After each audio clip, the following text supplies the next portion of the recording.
Today, I want to talk to you about understanding global change and cultural shifts in the religiously pluralistic context, a crucial aspect in the contextualization of the gospel.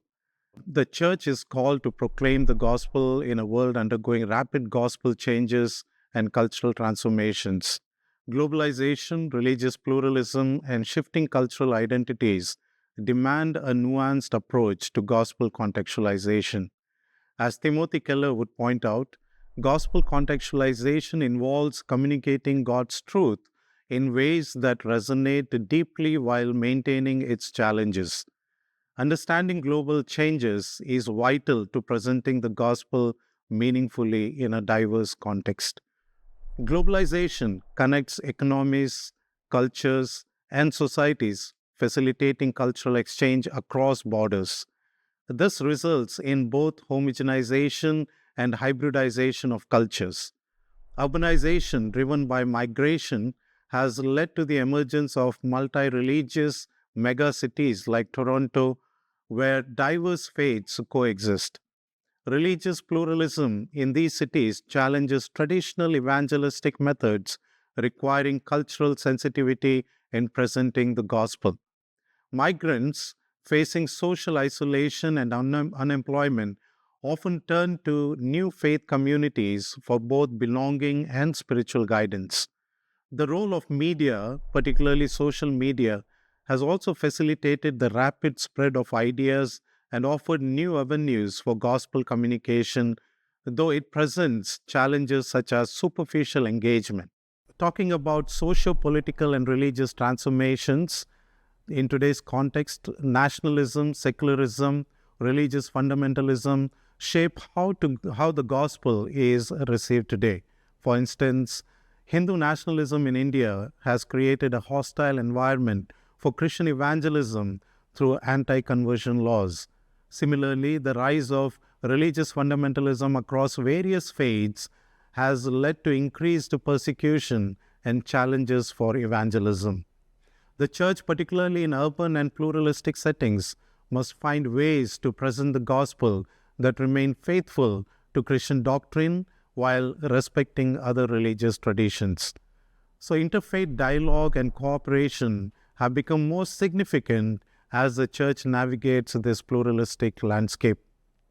There are certain challenges when we talk about religious plurality. Religious plurality presents theological challenges to the church's mission. Nitter proposes three Christian responses: exclusivism, inclusivism, and pluralism. Exclusivism holds that salvation is only through Christ, while inclusivism, championed by Karl Rahner, accepts Christ as central but allows for other religions to serve as a vehicle for salvation. Pluralism, supported by John Hick and others, suggests that all religions are equally valid pathways to God.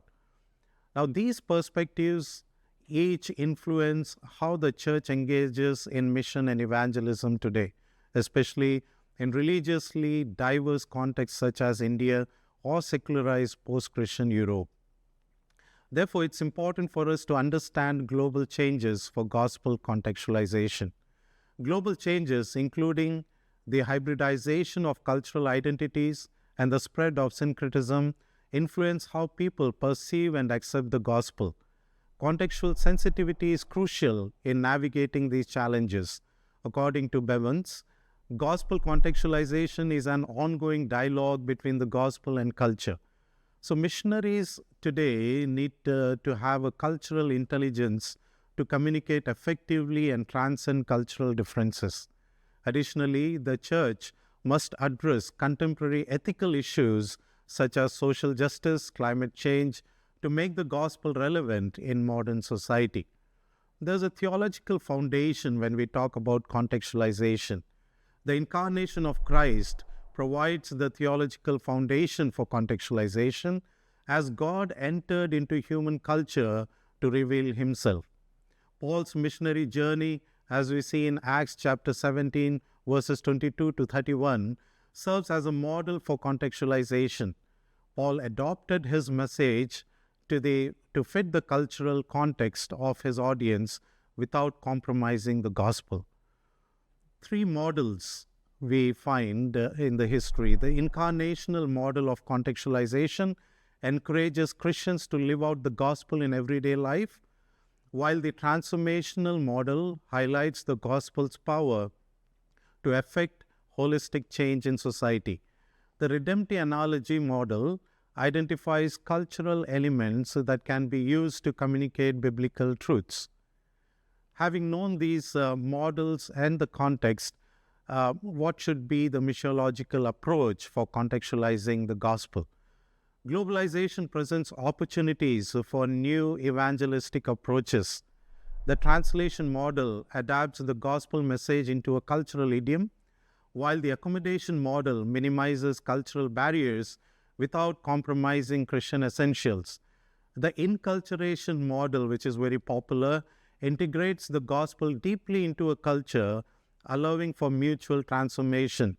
So, in a pluralistic world, the church must embrace innovative strategies, such as, in today's context, digital evangelism, while also embodying a countercultural witness. As New Begin emphasizes, the church must serve as a hermeneutic of the gospel, demonstrating the kingdom of God in a pluralistic society. So let's look at the role of the church in contextualizing today.